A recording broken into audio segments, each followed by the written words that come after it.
Bhagavate Vasudevaya. Om Namo Bhagavate Vasudevaya. Om Namo Bhagavate Vasudevaya.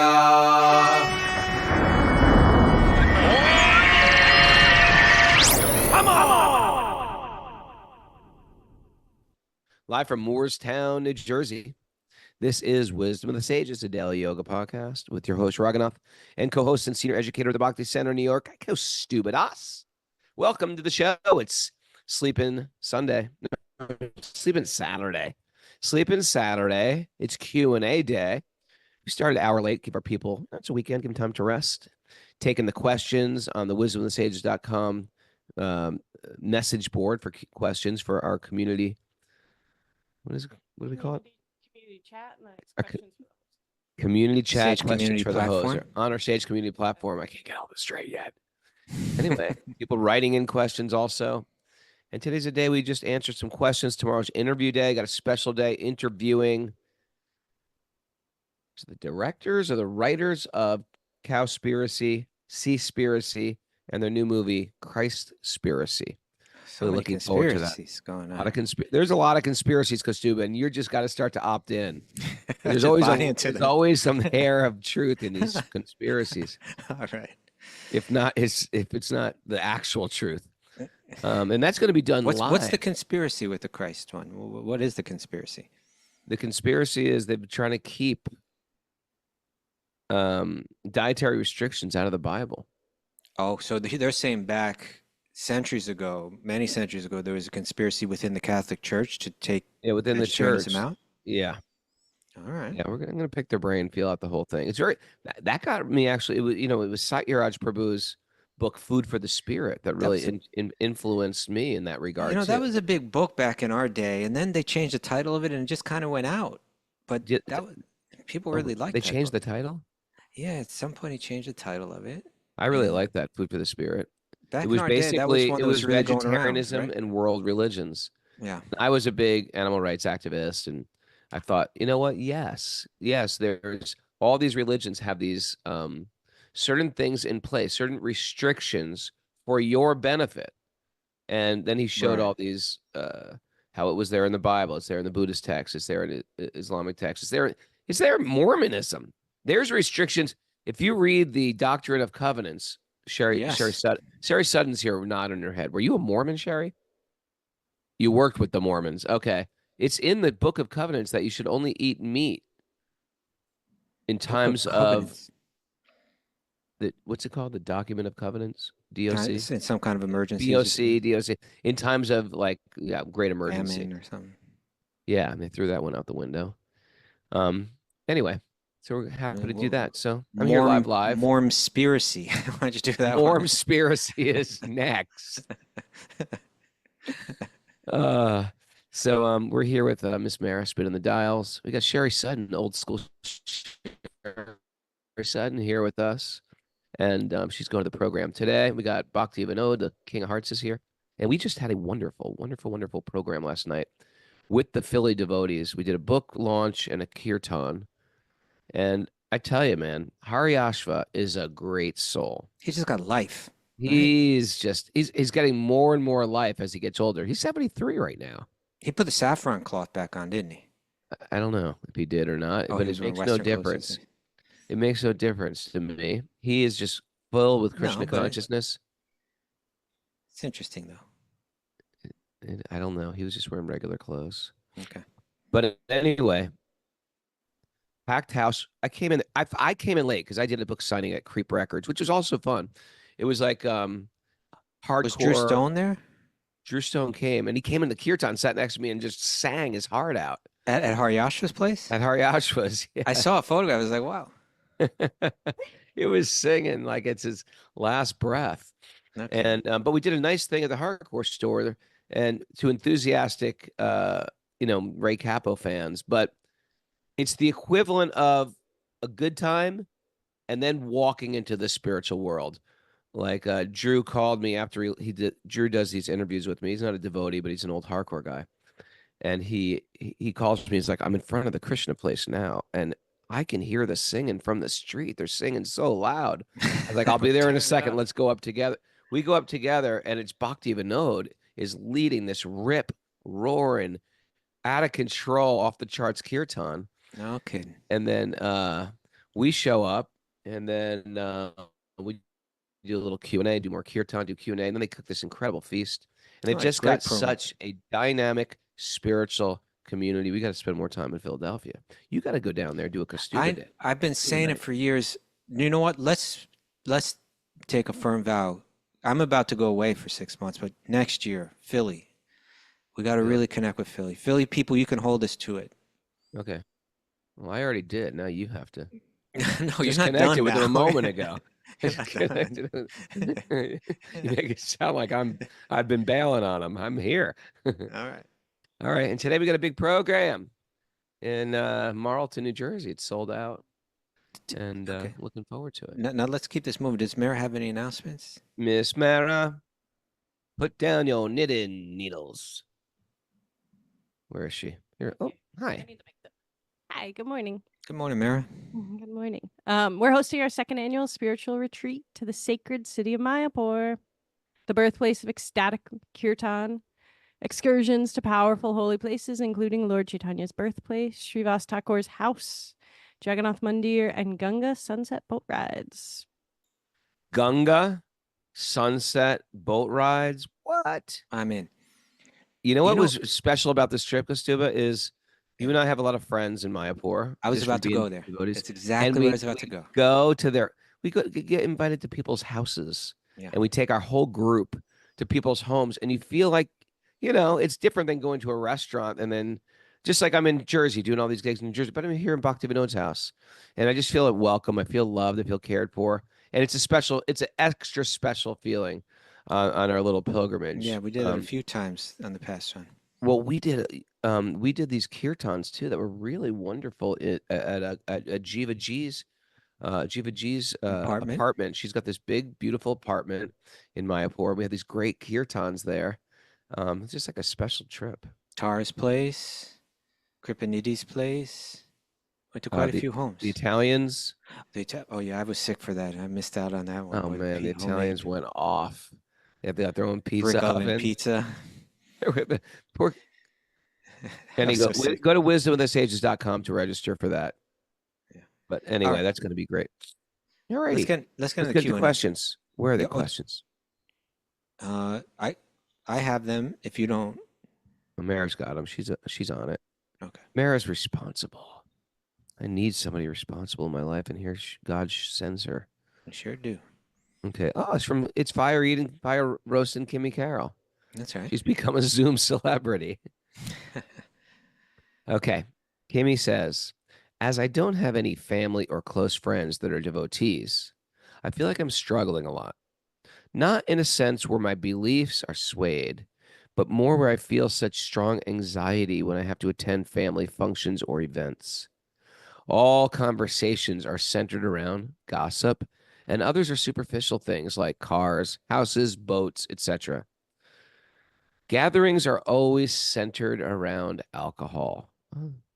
I find I look for excuses not to go to these functions, but people always seem to be offended. Trying to explain the situation doesn't help much because no one feels they're doing anything wrong, and I'm the strange one when I prefer to sit alone. Years ago, I partook in this sort of behavior with judging others, and I feel disgusted with myself for this. My question is basically this. What are some pointers in ways I can deal in these sorts of situations? Simply not showing up time and time again isn't an option, seeing its family, but the anxiety I feel is overwhelming. Woo! Family. Good question. Sometimes Stuba's got a good answer. You just don't go anymore. No, she says that's not possible. You know what? I build a little snow globe around myself. I build a little snow globe, and I go into the situations. I don't get political. I don't get vegan vegetarianism on them. You know what? I just go completely neutral and not. I used to go in there by the throat and like a Doberman pinscher, and just go after everybody.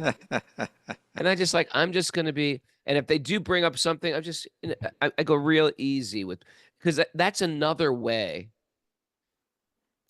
to, it's another way to influence people, is show that you're not bothered, everything's cool, you're not pushy, you're not rude. And then when they see you're actually happy, but you still don't engage in this type of talk, you don't have to gossip, you don't have to drink, but you can just engage and have a good attitude. Then not everybody, but one person might approach you and say, "Hey, tell me what you're into." And once they ask that question, everything has shifted, because we What were if they talking about the don't seven. ask that question, though? Then that's okay. Then they Then you think just, about yeah, it. yeah. And we were quoting the seventh chapter the other day, and we said that the way through enlightenment is hearing from Krishna. Krishna says, "Just hear from me, and you'll know all knowledge to be known." And the only way a person can hear from you is not by just barking at them. Oftentimes, that doesn't hear that they don't hear you. But when they become inquisitive to what you do, that changes something within them, and they be almost like they're sitting and open to what you have to share. Maybe there's a way, because I also have this thing where it's like, if my broader family were to ask me about my faith and my philosophy and my experiences in India and all these things, I'm ready to talk all day. Sure, you're a whole But different person. And last time you did go to your family, not everybody, but a couple people did. Remember? one person did, but Yeah, then watch what I'm saying. One person was like, but then the "Hey, other what you-" family members took me away from that person. I was like, hold it. It's like, yeah. Yeah, that's okay. So, but No, well, I'm saying that was the opportunity to really connect. But so what I'm getting a clue from what you're saying, Roland, is maybe there's a way to drop a hint whereby people might ask you a question. Maybe we can create a phrase or something. That's really interesting. My studies have a lot to say about that. Something like that, and then just see if they ignore that or if they take the bait. Oh, tell me about what you've been studying. mm, Maybe there's a way to drop a hint and then be detached. They may catch on. It may take you hinting 10 times yeah. before they begin to open up and bring the conversation to places that are really valuable. There's also this statement. I think it's from the Krishna book. Maybe not. If a woman or a man has a lover, they go about their normal duties and act very, very normal. Right. But in their heart, they're always thinking of Oh, their this is a lover. great point, Raghunath. So So you're you go saying even about your if they duty. don't Yeah. ask the question, you're having a spiritual experience yourself there. Yeah, because you're always deeply thinking about Krishna, and you're thinking, "I'm just going to bite my tongue. I'm going to be kind. I'm going to be soft-hearted. I'm going to be compassionate. I'm going to listen. I'm not going to engage. If people are really taking people down, I'll walk away from that and maybe start another conversation. Just start a pleasant conversation with someone. In your heart, you're cherishing your lover, and you're just like sort of present there. And sometimes that's what you have to do. I know, just being a parent, having kids, dealing with people in school, dealing with soccer moms, soccer dads of the world. You're just going through the rote, mundane things of life. But in our hearts, we have a lover, and that's Krishna. So I think we got to be careful about sort of just like um, almost becoming like a Bible thumping fundamentalist or a Bhagavad Gita thumping fundamentalist, where we can't relate to anyone unless they're talking about pure devotional service. I don't think it's for the most part. I think it's sort of um, Maybe there are ways to uplift the conversation from tamasic to sattvic without preaching your religion. yeah, yeah. Talk about Is something you really do appreciate. yeah, Talk about something for but it can be example, Kimmy. hard because Kimmy's a people, gardener. She could talk about gardening and say how, I yeah, find so much spiritual realization in gardening. I just yeah, like find like there's a magic in it. I I think get things. more out of it than just the food. Yeah, something. Yeah. Yeah, Um, that being said, a lot of times the whole point to these gatherings is to drink, and talk about mundane stuff, and people may resist that. You know, the next question is going to have to do with like drawing boundaries. Lines in the sand. Yeah, and you know, like when I was a little kid in the I don't want to talk too 50s? much about family stuff. But Yeah, when a there's little some kid, you know, about like family. everyone starts to drink, and as a little kid, you're just thinking, "Oh yeah, it's just, everything's fun." But as an adult, you realize, "Oh, they're getting drunk now," you know. You know? And so you might want to say, you know what? Once everybody starts getting drunk, I'm out of here. You know, just like I could see drawing that kind of line in the sand. But you know, one thing I think what you said, Raghunath, I think that might be the most important suggestion that you have is even though you're not even because no one there is able to relate to you on your level, in a sense, it means it's you and Krishna in the heart there together, going through the experience together. That can make this special for you. It can open up your inner connection with Krishna while you're alone in the Yeah. crowd, in a sense. Yeah. It's almost like especially like I know Kimmy lives in Poughkeepsie. So it's like, and I live in upstate New York, like an hour north of her or so. Yeah. And it's almost like when you're not around a temple community, like you guys can go to the Bhakti Center. There's a big John Mastami program. You don't even have to show up. You just show up. Yeah. You don't It's have to happening. even. Yeah, it's happening. When you don't have that, you're forced to add Krishna into your life, invite Krishna into your life if you want him in your life. It's not like we're living in Vrindavan where everybody's just thinking, "Oh, Krishna, what is Krishna doing today?" And going to the temple, and Right. there's regular functions and holidays, and we know the moon phases, and there's a fast today. You have to actually go out of your way and invite Krishna into your life. So with that comes a little strength building. You have to do some working out, some mental working out, some devotional working out, Hmm. and you get a little bit of strength. And it's definitely not easier than where there's just a temple and you can rely on, oh, there's prasadam today, there's a kirtan on Thursday. Um, you have to work for it. You have to say, you know what? I want to invite you to my house and invite people to your home. And you watch. She watches the podcast every day.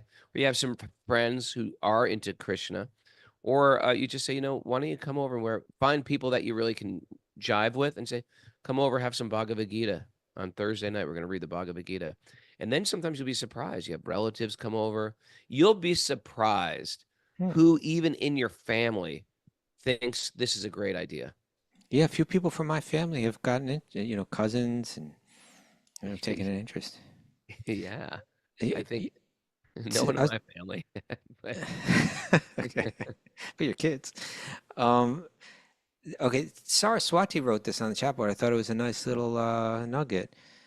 Staying in divine mind keeps us out of suffering mind.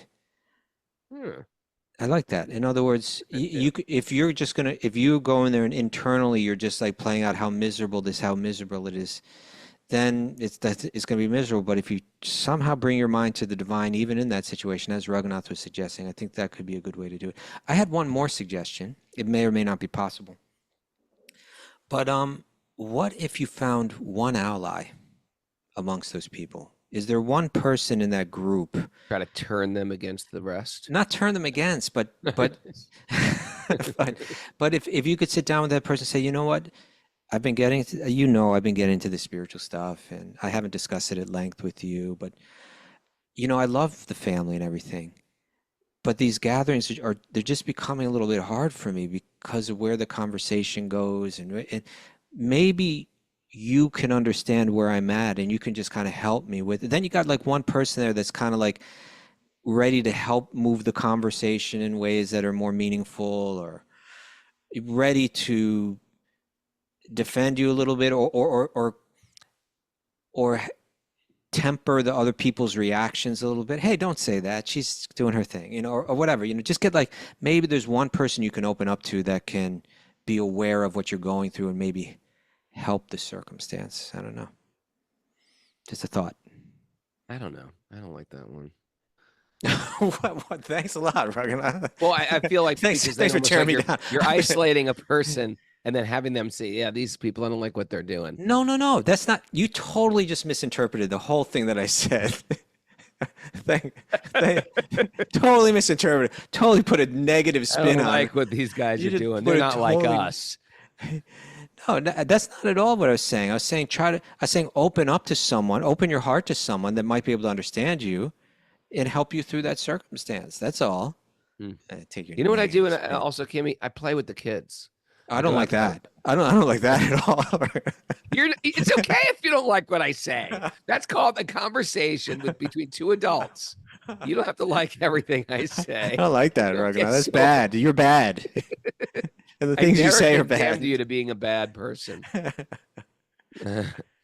But I go to the. I play ping pong with the kids. I think that's nice. I do my show up. I'm there. How are you? What are you doing? There's this. I can't think of the Sanskrit phrase, but they said like Sanatan Goswami. They were like these people. These even though they're great acharyas, powerful acharyas, they had relationships with all the village people of Vrindavan, and they'd ask them what seemingly would be mundane things. How are you? How is your baby? Is your husband feeling better now? What's going on with you?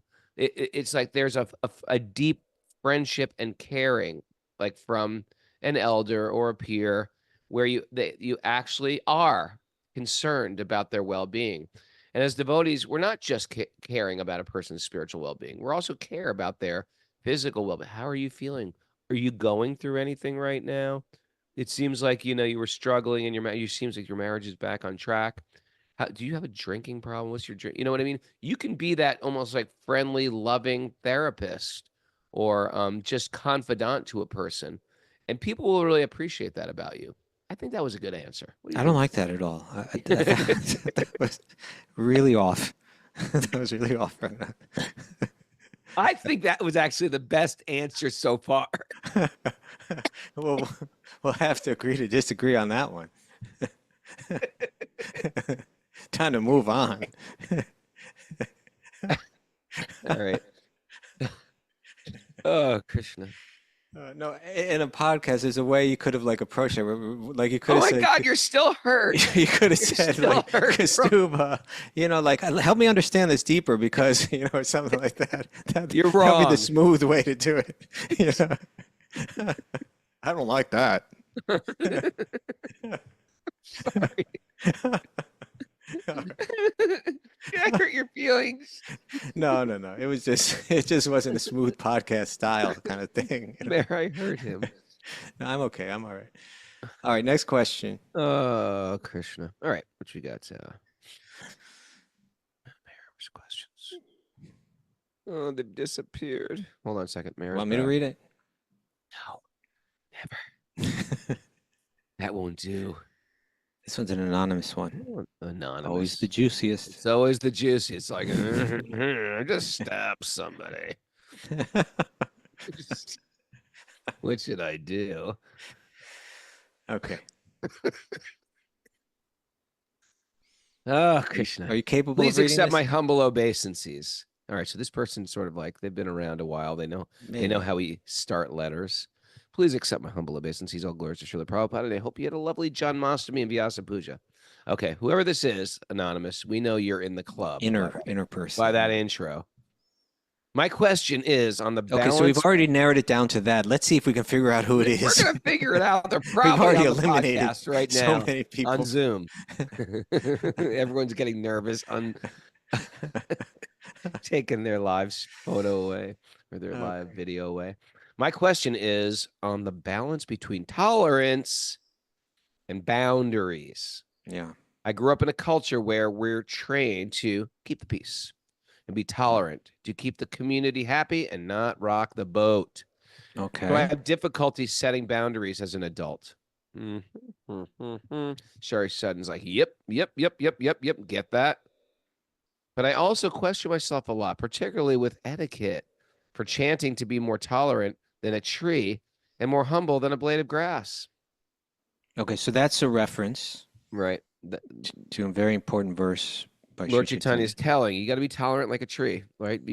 People carve their names. Raghu loves Mara. I carve that in a tree. The tree is not going, hey, cut it out.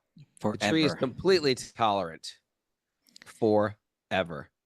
The tree is tolerates all kind of All weather, nonsense.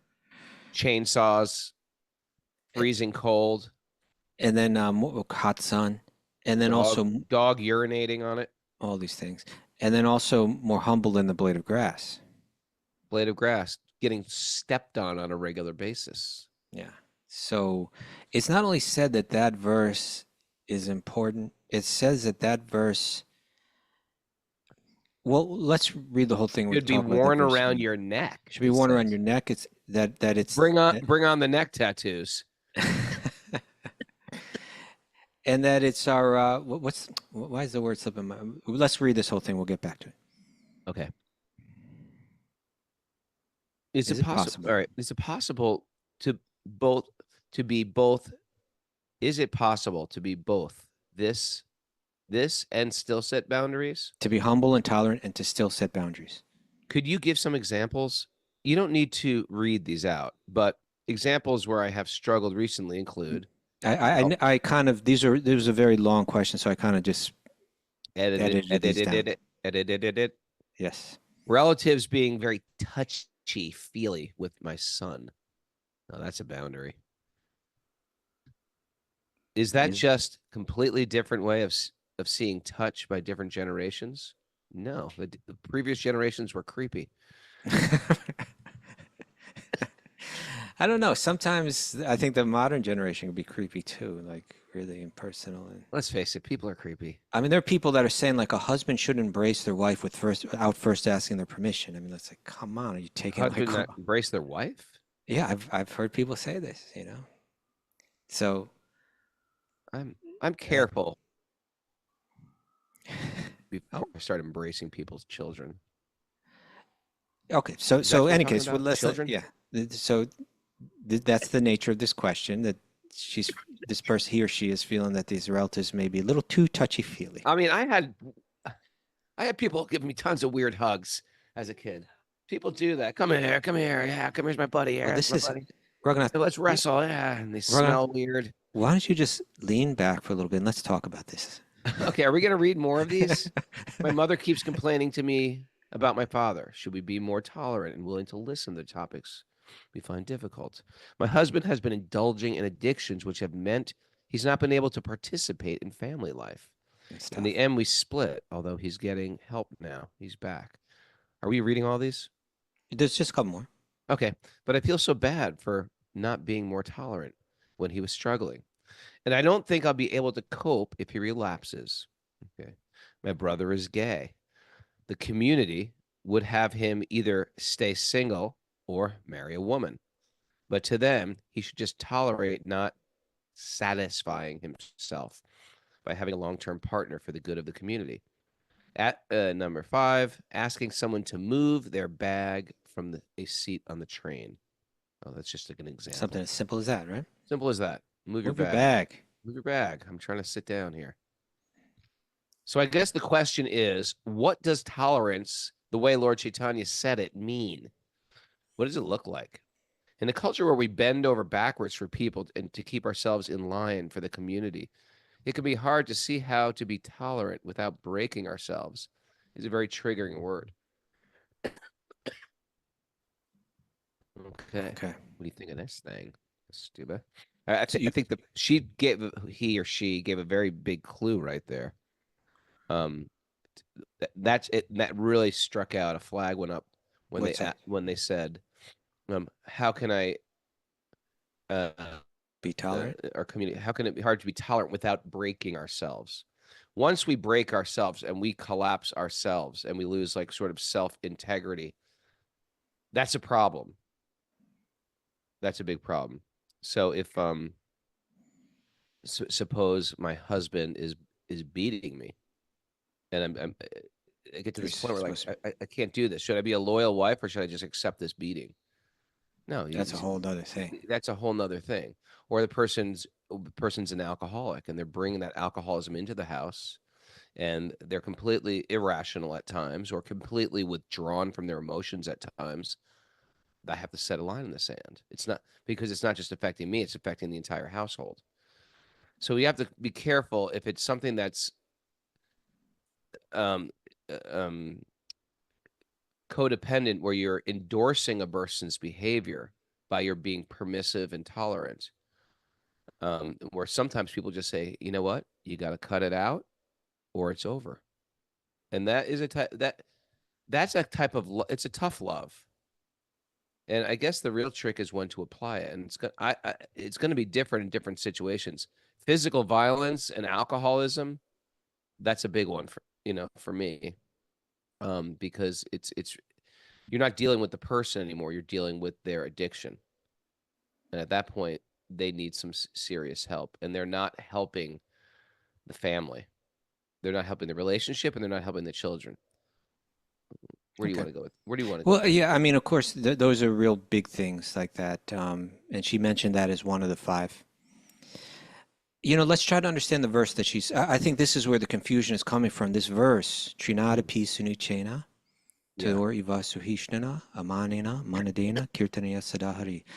It's said that this verse was written by Sri Chaitanya himself. And Srila Bhaktisiddhanta Saraswati Thakur, such an important figure in our lineage, he said something really significant about this verse. He said that this verse is our Siddha Pranali. It's this verse that reveals all perfections, right? Just understand the essence of this verse and live it, and you'll achieve the highest spiritual goal. Right.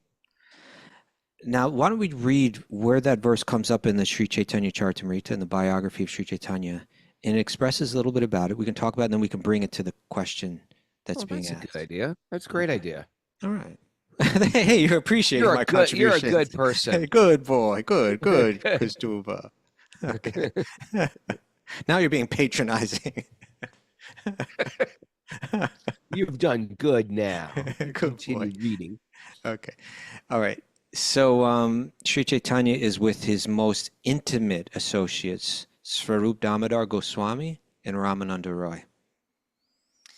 Sri Chaitanya Mahaprabhu said, O Swarup Damodar Goswami and Ramananda Roy, hear from me the symptoms of how one should chant the Hare Krishna Mahamantra to awaken very easily one's dormant love for Krishna. And then he quotes that verse, one who thinks himself lower than the grass, who is more tolerant than a tree, right? More humble than the grass, more tolerant than a tree, who does not expect personal honor, but who's always prepared to give all respect to others, can very easily always chant the holy name of the Lord. Their mind can be absorbed in it, right? Our minds are distracted and pulled here and there.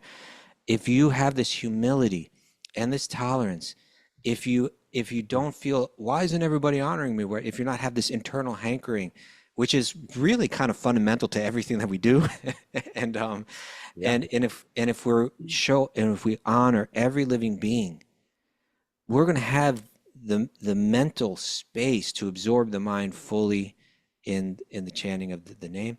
He says these are the symptoms of one who chants the Hare Krishna Mahamantra, this tolerance and humility and respect. Although he is very exalted, he thinks himself lower than the grass on the ground. And like a tree, he tolerates everything in two ways. When a tree is cut down, it does not protest. Even when drying up, it does not ask anyone for water. That's an extreme. The tree delivers its fruits, flowers, and whatever else it possesses to anyone and everyone.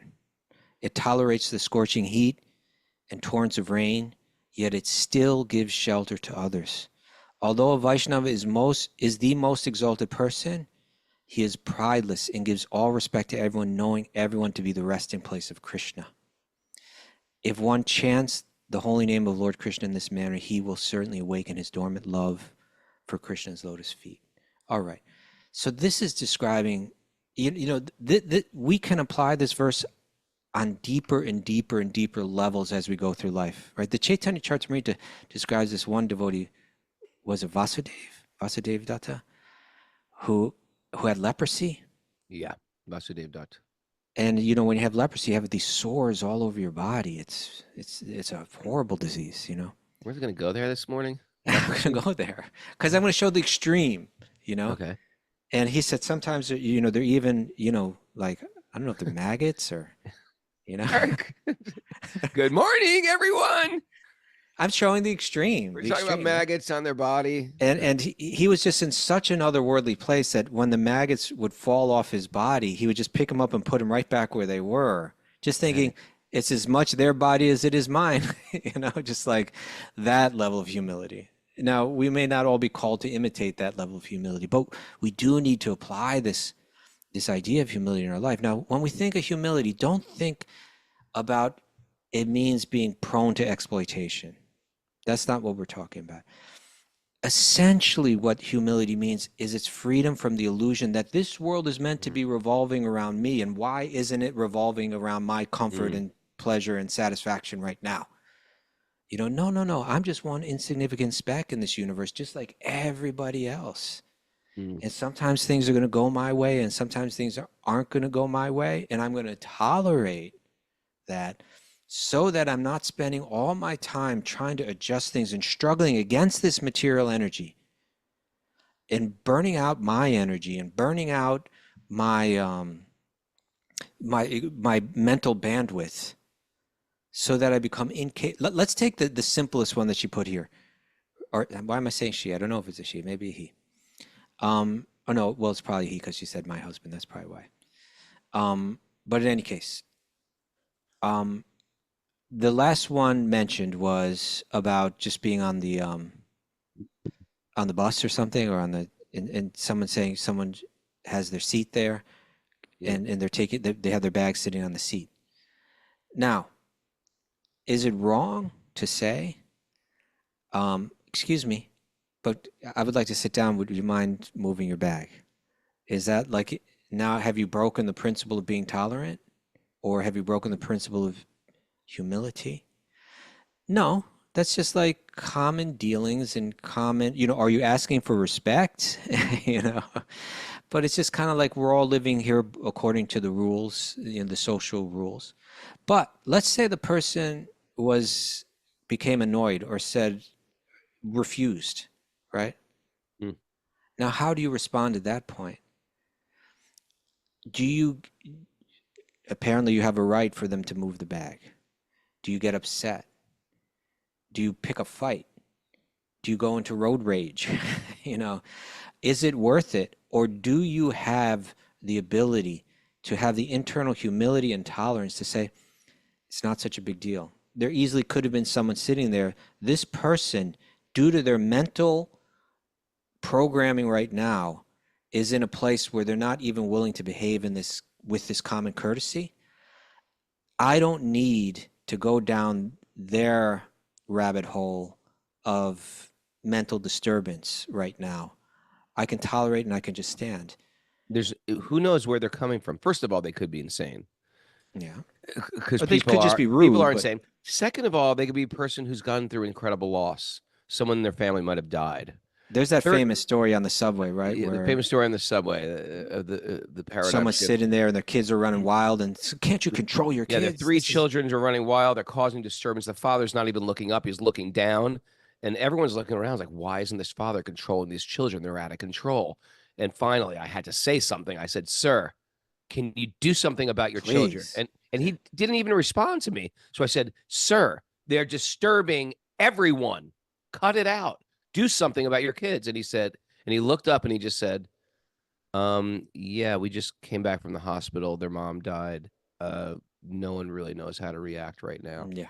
And that was like example of a paradigm shift. Right. We don't know what the other person is going through, what hell they're going through, or just if they're just oblivious, or if they're like with road rage. Some people could be incredibly violent. Is it really worth it? Your ego versus whatever they're going through to tolerate. Yeah, I almost had an incident of road rage recently. You don't even drive. No, but I ride a bicycle. There's no bicycle. Was there bicycle road rage? I almost had bicycle road rage. Were you the road rager, or someone road raged on you? Both of us. You see, I was in the bike lane, And this was like right in the middle of Herald Square, right? And there's this place where it's like everything's converging, you know? And Yeah. I'm in the bike lane, and there was a person like, like you have these Amazon people now. In the cities, like Amazon is just everywhere. Taking And so over. you got these people with like some kind Zippy of some zippy kind scooter. no, well, usually they come up within a truck and then truck park somewhere, and then like 20 people spread out. Each one has like some kind of trolley Oh, okay. I don't know full that. of just packed with packages. And Yeah. so that's what this guy had. He was pushing it in front of him, but it was a little out of control. Like his whole thing was out of control. Right. And he was in the bike lane. Oh, and you couldn't tolerate that, could you? And and I was riding, and right as I was trying to pass him, now granted, I pushed it a little to try to squeeze past him, but he was in the bike lane. And then as I was trying to go, he really lost control and really cut me off. And we both kind of looked at each other like, I looked at him like, hey man, get your thing under control. And It's he like it's looked a at me like, giant trolley. and he looked at me like, Come and hey slack, and I'm man. working. You're just riding your bike around. And he looked at me like, hey, can't you give me a break and allow me to look? I got this big thing. It was kind I'm of like gonna have to that. side with him on this one. Well, you're siding with anyone but me today. So he's not even supposed to be in Guy's the bike just lane. trying to do his. I know he's got to cross the damn thing. No, He's he gotta wasn't cross crossing the it. bike He was line. no, he was using it. He wasn't crossing it, Raghunath. Does You that know what? change I've your? got issues with bikers in New York City. They think they own everything. They're hitting pedestrians. They're taking over cars. Cars can't go left anymore because bikers are giving them the Raghunath, finger. this isn't a conservative radio show, okay? So just chill out. This isn't conservative talk radio. So take a chill pill. All right, continue with your analogy. How you were right, and he No. was infringing with your rights. And this was a chance that you had to put up some boundary because Well, that's not what happened. Was we both started heating up. Like I was like, "Come on, man, give me a break. This is the bike lane. I'm supposed to be." And he was like, "Come on, man, give me." And we started to heat up, and we started to heat up, and then we chilled it. Like I said, anyway, man, it's cool. I said, like, yeah, after he pulled out the gun or before he No. pulled out the gun. no. I said, hey, brother, it's all right. Let's just forget it. And he said that we responded the exact same way. Yeah, like, yeah, man, it's cool. And then we just both were like, de-escalated. we totally de-escalated the whole thing. We totally de-escalated the whole. You're So so yeah, wise. it's easy to get upset and let the mind. Listen to this, Regan. Here's a nugget from another Henry David Thoreau nugget. Yeah. It is characteristic of wisdom Hmm. not to do desperate things. Right? It is characteristic of wisdom not to do desperate things, or let's say not to behave desperately. Oh, I like that. Right? So like, and desperate, I think in this context means I have a great need or a great desire for something. And I really want to sit down on that thing right now, and this guy won't let me. And then I start to behave desperately, like, hey, come, like a wise person realizes that the world is not always going to move my way, and they learn to tolerate it. And we can even call that humility, right? True humility is a characteristic of wisdom. True tolerance is a characteristic of wisdom, that I can move through this world understanding that sometimes it's not worth it to fight for this, foot of ground. It's not worth what I have to give up. I don't have to be right. I don't have to win this battle. I will Not just. the hill I want to die on. It's not the hill I want to die. I'm going to tolerate this. I'm going to be humble in this circumstance. I'm going to show respect to everyone. If they're not showing me respect, I'm okay with that too. I don't need that validation in life. All these things that everybody's fighting so hard for are just going to take up the mind space that I want to invest purely in this holy name and deep into my meditation. So that's a really important aspect of this. At the same time, you can draw guidelines if you're being exploited, if you're put in some kind of danger, if there's some kind of injustice that needs to be addressed. You're going to have to find the balance for that. We're not going to be able to give you a clear formula, but you want to be able to, at any time, be able to, that this isn't eating up your spiritual mental bandwidth, that your mind is able to engage deeply in spirituality. That's why the humility and tolerance are so important, you know. Braja Sundari Radha writes, when should someone leave their alcoholic spouse? You see, we can't say on what day they should do it or after what drink, you know, what level of drinking. But at a certain point, you try to help, you try to help, you try to help, and then you realize, I can't help. I think there's got to be some lines in the sand. There have to be some endeavor for recovery. Yeah. Yeah. There's no good that's going to come from that. It's at the very least, you're not dealing with the person anymore. They're shutting down all their emotions. You'll never meet their emotional. You'll never have an emotional relationship because you're seeing a person who's not in his right mind anymore. But certainly there are many examples of spouses who have helped their spouse through alcoholism, right? Any words of wisdom out there? I'm asking Well, Sherry. yeah, you better find someone else because my stuff is no good. Yeah. Well, I'm dealing with some people have some wisdom in this regard in the room here. Yeah. Okay. What did you All say? right. They have to. The spouse has to want it. The alcoholic has to want to recover. Doesn't matter if the spouse wants to have it. So that's why sometimes to just tell the spouse, hey, you like alcohol? Good. You like me better? Because you can only choose one lover. You can either love alcohol or you love me. And sometimes people don't get it until you lay it down like that. And if you think you're helping them and being tolerant, you're actually ruining their life because they won't recover. We've seen it happen again and again in the name of tolerance. You don't become their best friend. You don't become their support. I mean, I had an aunt that did it to a drug addict, my cousin. He's just like, I love him, but I love my son. Which of course he needs some money. He just needs some money. He says he's going to get clean. No. I think that's the kind of question to take to someone like Jiva G and the Bhakti Recovery program too. You know, yeah, we're gonna get GVG, GEV, Jiva G, GBH, G Whiz. We're gonna get it back on for a Sunday. We're gonna do a little addiction. Maybe you talk. can bring that question up then. Yeah. Okay, Kasuba. Good job by that. De-escalating. Oh, thank you. Good job for that. I thought it was going to go south there for a while, but you thought what was going to go south? Your encounter. Oh yeah, we chilled it out. It was really good.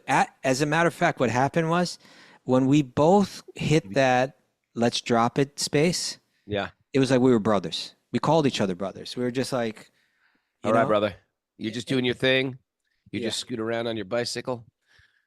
That's good. You know, by the way, with the family thing, I was thinking Kimmy Carroll back there.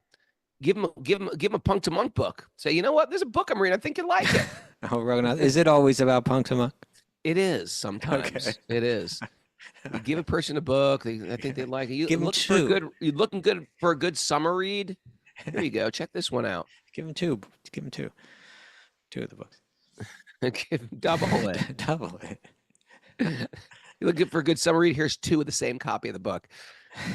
Okay. All right, Roga. I think that's the show for today. Oh man, that was quick. It just zipped right by. Hey, look, and Mara's back. Hey, Mara, how are you? She doesn't have She got to play the music today. Everybody's geared up here for the big yoga event. Woohoo! Excited. We have check out online for some kirtan videos from yesterday. It's all on Instagram Live. Oh yeah, we actually put it up on Instagram Live. I posted, but I'm gonna take that down. I don't like when it goes live and just stays like that. But it was nice.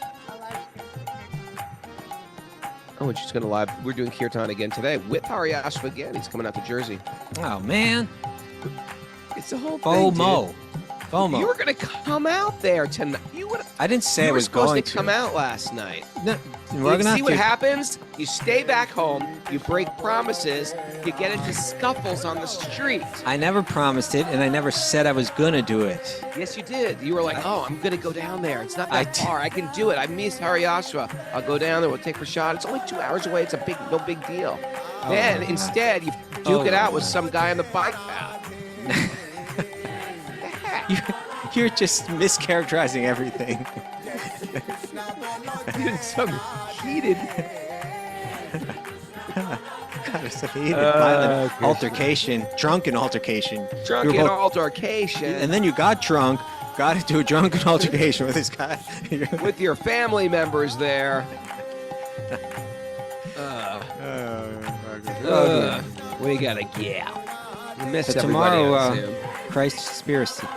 Conspiracy live from Yoga Bohemia. Looking forward to that. Okay, guys. Beautiful day for a beautiful day. Let the magic continue to flow in a Maha Haribo.